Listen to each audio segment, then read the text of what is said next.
Tenemos la posibilidad de conversar con alguien que lo hemos entrevistado varias veces y siempre es muy interesante para charlar, que es el fiscal. Sí, lo dice medio coreano, ¿no? Sí, me viene la mano coreana. Siguen siendo tendencia las cosas coreanas. Bueno, perdón. Está en línea Federico Delgado, fiscal federal. Buen día, Federico. Acá Ari Lijala te saluda. ¿Cómo andan? Buen día. Bien, ¿y vos? Muy bien, muy bien. Bueno, ¿sabes qué? Se nos ocurrió llamarte porque obviamente estarás al tanto de que ayer falleció Fernando de la Rúa y hubo una cantidad de saludos y de que era un hombre de la democracia, etcétera, etcétera. Y nosotros la verdad que ayer cuando nos enteramos se nos vinieron a la cabeza tres cosas. Primero, la represión del 19-20 de diciembre y el estado de sitio y con los asesinatos que hubo. Segundo, la corrupción de la ley de flexibilización laboral. Y tercero, el megacanje, que es una causa que vos investigaste y mucho, y te quería preguntar primero por eso, por esa causa, a qué se llegó, en qué consistió. Por ahí, digamos, es momento por ahí para hablar más del de la Rúa funcionario, por el respeto a la familia, por el dolor, ¿no? Pero nosotros trabajamos en los sobornos del Senado, el megacanje, e hicimos la denuncia por la represión aquel 19 de diciembre, creo que el 20 de la mañana, cuando vimos que las fuerzas policiales atropellaban a las madres de Plaza de Mayo con los caballos. Sí, intervenimos en esos procesos. O sea, vos estuviste en estas tres cosas. Exactamente.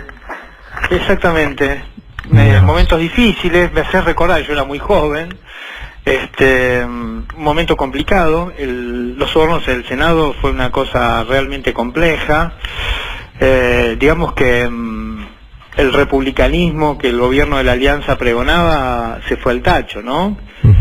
Y el megacanje, digamos, fue un desafío intelectual muy fuerte, pues yo recuerdo que nos corrían todo el tiempo con que si investigamos el megacanje Argentina iba al default, mucha prensa en contra, el juez Ballestero de manera bastante valiente procesó, recuerdo, de la Rúa a todos los banqueros y a todo el gabinete porque por colusión de intereses, por confusión de intereses, porque habíamos demostrado que el megacanje, la deuda, en realidad era una artimaña de los banqueros que habían tomado dinero en efectivo de los depositantes, lo habían cambiado por un bono que rendía mucho más, porque ellos preveían que iba a haber default, y con eso habían reducido su exposición al riesgo argentino, ¿no? Se evitaron la quiebra de nuestro país. Por eso después recuerdo que había jubilados japoneses, italianos que reclamaban porque los bancos habían tomado dinero en efectivo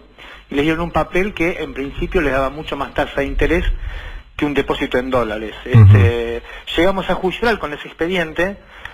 Sufrió lo que le pasa a los dos, el Senado y el caso del megacanje, sufrieron lo que pasa siempre a la Argentina. El paso del tiempo hizo un trabajo silencioso y fue trabajando con el olvido social, de modo tal que el megacanje de todos los procesados solamente llegó a juicio Domingo Cavallo casi 10 años después de ser procesado y fue absuelto, y de la Rúa llegó a juicio oral casi 12 años después de haber cometido el hecho, y también fue absuelto. Incluso el Tribunal Oral nos mandó a investigar a Manuel Garrido, a mí, y no me acuerdo a quién más, porque habíamos hecho, para que se investigue, se habíamos inducido a Pontacuarto y Alberto Fernández, para que se investigue si habíamos inducido a Pontacuarto a arrepentirse aquel 13 de diciembre del año 2003. ¿Los investigaron a ustedes? ¿Y los terminaron investigando a ustedes? Exactamente, sí, yo me acuerdo Manuel Garrido, que era fiscal de investigaciones administrativas, Eduardo Freiler, que había sido fiscal acá, Alberto Fernández, que era jefe de gabinete, no me acuerdo quién más del Poder Ejecutivo, alguien creo que de la Oficina Anticorrupción, y nosotros acá en la Fiscalía. Sí, digamos que en términos de prácticas republicanas, mi recuerdo fue de bastante padecimiento, no fue fácil investigar al gobierno de la Alianza, la CIDE nos había pedido sumarios administrativos, juicios políticos, porque habíamos demostrado que los servicios habían pagado el soborno del Senado, y después el megacanje, digamos, increíblemente David Melford, que después fue embajador norteamericano en la India, terminó con un pedido de captura internacional, porque habíamos acreditado que en un vuelo con Domingo Cavallo se habían puesto de acuerdo cómo hacer el megacanje antes de que el gobierno argentino dicte las normas que lo reglamentaron, ¿no? Digamos, como que primero se habló y después se escribió, y nada, fue una experiencia en términos personales muy importante, y en términos intelectuales muy también, porque aprendimos más o menos cómo es la lógica de la deuda, los niveles de informalidad con que se emiten bonos, cómo se compromete el patrimonio de generaciones, solamente a veces en aquel caso era por ganar tiempo, para evitar el default y para llegar a las elecciones del año 2001, unas elecciones legislativas que el gobierno perdió. Se había hecho el megacanje de la deuda. Esto me acuerdo que para evitar incluso cualquier reproche que tenga que ver con quienes intervenían, convocamos 12 peritos que eran todos profesores de la Facultad de Ciencias Económicas, que tardaron 1 año y pico, hicieron un trabajo fenomenal porque pusieron el megacanje en el contexto histórico de la deuda, y nos demostraron la cuenta económica. Después nosotros teníamos los correos electrónicos que eran donde veíamos con qué grado de informalidad se había refinanciado un pasivo que en aquel momento se sabía que no se podía pagar. ¿Y cuál fue el rol puntual de la Rúa? Digo, además del equipo económico de Cavallo, recuerdo que estaba Sturzenegger, pero puntualmente de la Rúa, ¿qué es lo que ustedes pudieron demostrar? Pese que después se fue absuelto, digamos. En el megacanje, en los sobornos en el Senado, demostramos a través de los registros de ingreso a la Casa Rosada, no había internet porque era el año 2000, y a través de las fotos de Víctor Boucher, que era el fotógrafo de la Casa Rosada, y de otros testimonios, logramos reconstruir que se había hecho una reunión en el despacho presidencial donde se había acordado el pago de sobornos. Eso me acuerdo que el juez Rafeca ordenó un sábado a la mañana una inspección ocular en la Casa Rosada, y fuimos con Pontacuarto casi con los ojos vendados. El juez Rafeca le tomó una lección en la explanada, diciéndole que nos cuente primero qué era lo que íbamos a ver. Pontacuarto detalló con bastante precisión qué era lo que íbamos a ver, e ingresamos a la Casa de Gobierno y ratificamos que, digamos, lo que él había dicho a ciegas se había cumplido, y lo mismo había hecho Pontacuarto con la CIDE, que la CIDE estaba a cargo de un amigo entrañable de la Rúa, que era el señor Santibáñez, y habíamos demostrado incluso con qué auto se llevó el dinero desde la Secretaría de Inteligencia hasta el departamento donde se distribuyó. Y en el megacanje de la deuda vimos casi la delegación absoluta que había hecho el Poder Ejecutivo en manos de Domingo Cavallo, que era una especie de gurú en aquellos momentos, un superministro, y analizamos todo el proceso de donde Cavallo, a través del cual Cavallo tomaba decisiones económicas y de la Rúa utilizaba, digamos, el poder que derivaba de la figura presidencial para lograr que el Parlamento y que las líneas administrativas de algún modo acompañaran ese tipo de decisiones. Recuerdo que un burócrata del Fondo Monetario Internacional nos había traído unos documentos que demostraban que Argentina había presentado papeles falsos en el Fondo Monetario, digamos, planillas que decían cosas que no eran reales para conseguir los créditos. Eran expedientes más bien para, una vez que terminaron, deberían ser para politólogos más que para abogados, ¿no? Para pensar cómo se elaboran y se hacen las políticas públicas en la Argentina. Demasiada coincidencia con lo actual. De hecho, nosotros hemos publicado en el Destape que, por ejemplo, para pedir este último préstamo al FMI, no hay un expediente administrativo del Poder Ejecutivo que lo justifique. No, mira, yo recuerdo cuando lo indagaron a De la Rúa, no voy a decir el nombre, tenía varios defensores. Sí. Uno de ellos, estaba el juez Ballestero preguntándole, y cuando termina la declaración, uno de los abogados dice: no puedo creer que para comprar azúcar hacemos una licitación y para emitir bonos lo hacemos con este grado de informalidad. Bueno, tiene que ver eso con la lucha de clases, ¿no? Digamos, me parece que hay sectores de la política nacional o del espacio público nacional que están tan transnacionalizados que de golpe tienen una vara diferente para emitir políticas públicas. Pero la verdad que el megacanje es un expediente que, como tuvo relativamente éxito, sería interesante verlo, cómo se conformó y después cómo la práctica judicial lo fue fragmentando en muchos pedazos, fueron zafando los funcionarios y al final quedó solamente uno, y eran más o menos 10 los procesados. Claro. Y entre ellos zafó De la Rúa.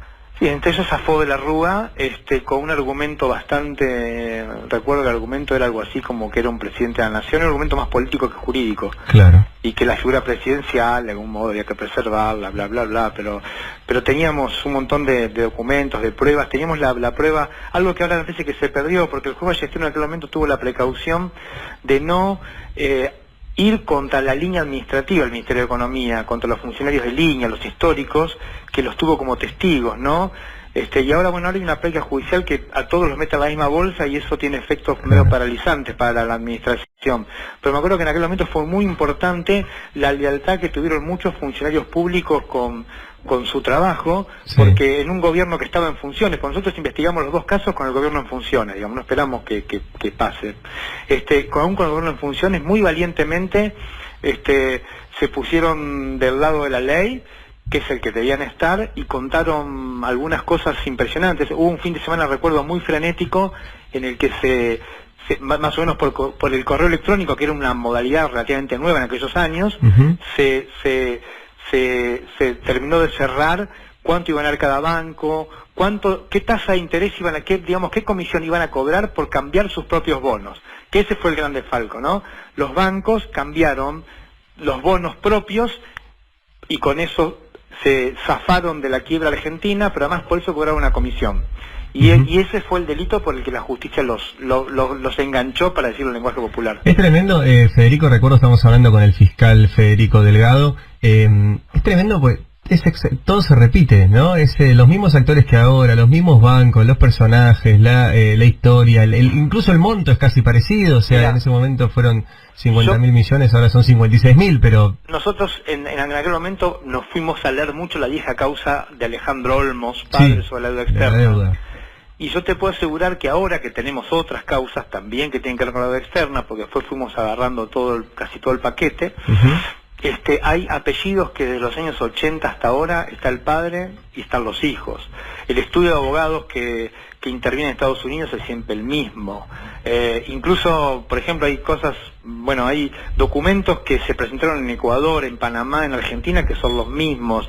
Es como dice Marx en 18 Brumario, ¿no? La historia se repite a veces como tragedia y a veces como farsa, pero sí, es una historia de la repetición. Claro. Es gravísimo, porque es como esto lo voy a decir yo, no lo podés decir vos, pero es como dinastía de chorros. Es tremendo, digamos, el sistema de exacción que sufre el patrimonio público argentino a través de la lógica de la deuda es tremendo, permanece en general invisible. Yo creo que esto que me preguntás vos hoy debe ser la segunda o tercera vez en mi vida que puedo hablar así largo y tendido, digamos, del expediente de la deuda. Y en aquel momento se combinó con algo terrible, porque teníamos por un lado los sobornos del Senado, que era la compra de voluntades para sacar leyes que pedía el fondo, porque recuerdo que Claudio Loser nos mandó unos documentos secretos donde el Fondo Monetario le decía de la Rúa que no iba a haber megacanjes si antes no había reforma laboral. Entonces el gobierno se ve obligado a coaccionar y a comprar senadores para aprobar esa ley, y pocos meses después Elisa Carrió y Graciela Ocaña y Mario Cafiero hacen la denuncia sobre el megacanje de la deuda, pero eran causas diferentes que hablaban exactamente lo mismo. El problema político de fondo era la deuda, era el drama existencial. Entonces Argentina para eso lo que hizo fue sobornar legisladores por un lado y además después comprometer patrimonio público por muchos años para ganar tiempo. Pero la historia hace su trabajo y el 19 de diciembre del 2001 todo se desmoronó. Bueno, ya no sé qué más decir, porque es tremendo, porque estamos en la misma situación, el fondo pidiendo leyes a cambio de darnos dinero. Hasta ahora no hay sobornos o por lo menos no se conocen, pero la lógica es exactamente la misma. Federico, te traigo un poquito más, acá te quiero consultar sobre tres cosas puntuales. Una, sobre unas críticas muy fuertes que se le está haciendo a Alberto Fernández por haber dicho que los jueces y los fiscales son funcionarios públicos, se expresan a través de sus escritos y que deben rendir cuentas sobre eso, y se le ha dicho que está presionando a la justicia, etcétera. ¿Qué opinión tenés sobre eso? No, me parece que el artículo 1 de la Constitución Nacional dice que Argentina eligió la forma republicana de gobierno, y la lógica republicana de gobierno es la lógica de la multiplicación del poder y de la rendición de cuentas permanentes. A mí la verdad que no No, me parece que es un ruido que está anclado o está anclado en falta de lectura de la Constitución, cosa que puede ser, o si no, en intereses medio mezquinos, porque la verdad que justamente la lógica republicana es rendir cuentas. Es verdad que en Argentina los mecanismos de rendición de cuentas son más bien formales y aparentes, pero me parece que es lógico que cualquier ciudadano, sea quien sea, si pide rendición de cuentas está bien, porque es lo que tenemos que hacer los funcionarios públicos. Bien. Y otra cuestión sobre algo que está actualmente y que nos preocupa, que tiene que ver con la situación del juez Ramos Padilla, y lo que vemos es un intento del gobierno de apartarlo. ¿Cómo lo ves vos? Yo lo dije, mira, creo que a vos te lo dije cuando esto empezó, que me parece que más allá, que el expediente de la ley era una cosa tan pero tan trascendente, que había tantas cosas en juego que podían definir, no del todo, pero sí incidir muy fuerte en el formato de nuestra vida pública, que el expediente que lleva el juez Ramos Padilla necesitaba de una gran coalición social que lo sostenga, porque es muy importante y porque ningún poder quiere que lo investiguen y no tolera que lo investiguen. En la Argentina, lamentablemente, históricamente se confunde Estado con gobierno. Entonces me parece que está pasando eso, que se confunde Estado con gobierno, los intereses del gobierno no son lo mismo que los del Estado, y que un caso como, más allá del Ramos Padilla y los involucrados, todos los contornos que tiene ese caso justifica de una amplia coalición social que lo sostenga, y sobre todo la dirigencia política, ¿no? Las personas que han aceptado responsabilidades públicas deberían estar al frente no estoy diciendo de intervenir, ¿no?, sino de sostenerlo en términos de puro interés republicano, porque es muy importante que ese expediente tramite con tranquilidad, que el juez trabaje con la paz que necesita emocional y que llegue hasta donde tenga que llegar, de acuerdo con las pruebas que obtenga. Bien, Federico, muy amable como siempre, muchas gracias por esta charla. A ustedes, gracias. Estábamos hablando con Federico Delgado, fiscal federal. Es muy impresionante, si pueden vuélvanlo a escuchar. La dinámica que él además le tocó investigar los dos casos era: el FMI pedía que se dictaran leyes de flexibilización laboral y a cambio de esto prestarle dinero, que llegara dinero a la Argentina para ganar tiempo durante el gobierno de Fernando de la Rúa. Para eso, en ese momento, pagaron coimas a los senadores para que pasen esas leyes. Estamos en la misma situación. El FMI pidiendo leyes de flexibilización laboral, pidiendo una reforma laboral a cambio de prestar dinero. Bueno, desgraciadamente, 18 años después, estamos en la misma. 8:10